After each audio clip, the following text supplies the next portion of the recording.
Hi everyone, this is Dave and welcome to my review of the Sony Xperia XZ2. Now in my reviews of smartphones from this day forwards, I'm not going to be sitting here listing off the specifications. They're readily available online. I'm going to let you know what you need to know about this particular smartphone, whether it's good in certain areas, whether it's bad in certain areas, and whether it's worth you picking up as your next daily driver. However, I will let you know the main specifications that are important to you when you're trying to decide whether to purchase a particular phone. This has got a 5.7-inch screen with very narrow bezels, a 2160 by 1080 resolution, a 19 megapixel main camera on the back, capable of capturing really good photos and up to 4K resolution video. And it comes as standard with 6 gigabytes of RAM, 64 gigabytes of storage capacity, and you can expand that with a micro SD card. So now let's move on to the important things like build quality. And this particular smartphone from Sony, the Xperia XZ2, is very, very well built. The fit and finish is brilliant. This is a change in design from their previous models, gone as the slab-like design, and we've now got this very curvy phone with a gorgeous looking back and an even better looking front. It really is a pleasure to hold in the hand. It's a little bit of a slippery smartphone, but you don't feel like you're going to drop it all of the time. Now let's move on to screen quality. I've already talked to you about the actual resolution of this, but what about the clarity, the actual viewing angles? Is it viewable in direct sunlight? And whether you're going to enjoy your sort of media experience when watching videos back on this. Well, I must say it goes plenty bright enough. I've been very pleased with the brightness. In direct sunlight, it's more than viewable. And what's really impressed me is when viewing back photos I've taken on this particular smartphone, and I'll talk to you about the quality of the camera in a short while, but the colours are superb. They look so good, and this follows through to when you're watching video on this smartphone as well. Now when you're watching videos, of course, you need good accompanying audio, and this has got very decent audio output. The speakers on this are very good indeed. I don't think you'd be disappointed if you do a lot of YouTube watching on the Sony Xperia XZ2. I also want to talk to you about the responsiveness. After all, you don't want a phone that you're waiting around for to actually perform tasks. And thanks to the Snapdragon 845 processor, it's very responsive indeed. Very good transitions between screens. Hardly any stutter noticeable at all really, other than when you're really pushing the smartphone. And overall, I just think it's got a very good turn of speed. In day-to-day use, you won't have any complaints at all. Now I mentioned to you I wanted to talk to you about the camera quality, and a lot of people, myself included, put this right at the top of their really important list of features that have to perform well on a smartphone.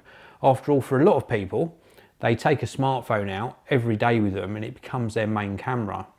Well, the front facing camera is very good, but the rear facing camera has really impressed me indeed.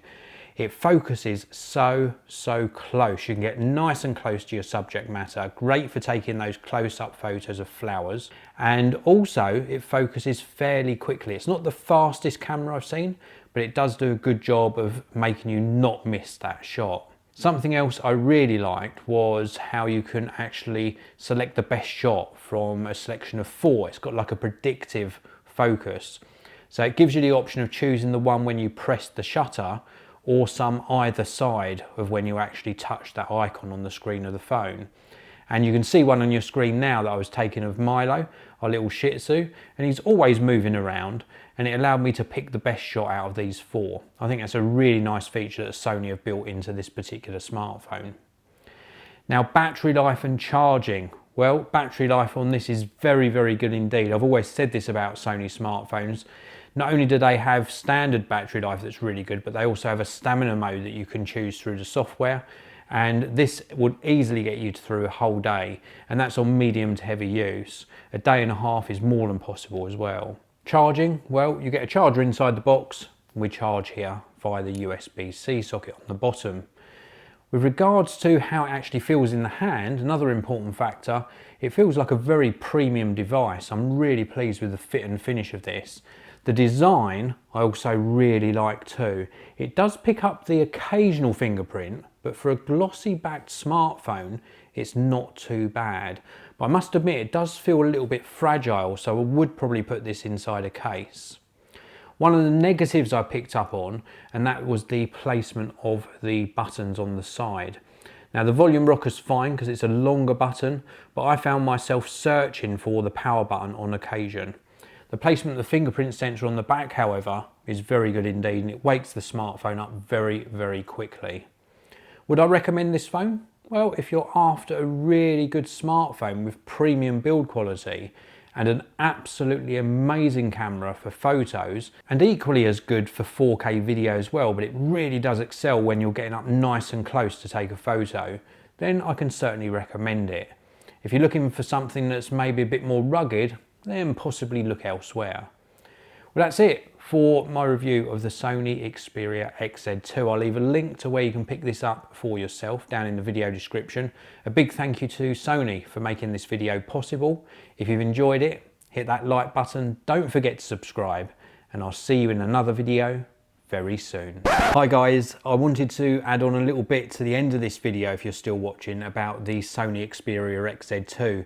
Now I've been using this a few more days now, and in the evening I've been sitting it down next to me on the sofa of an evening, and this has happened literally about a dozen times. It's so curved on the back, it seems to have a mind of its own. Even if it's not vibrating, it finds a way of sliding off the edge of the sofa, and it's landed on the floor literally more than a dozen times over the past few days. I thought I'd just mention that to you because it would well be worth investing in a case if that sort of thing worries you. This hasn't damaged the phone at all because it's been landing onto a soft carpet, but if it did happen whilst you're out and about, it could mean you're getting sort of dings and scratches on the smartphone. So my recommendation is to pick up a case for this to make it a little bit more grippier.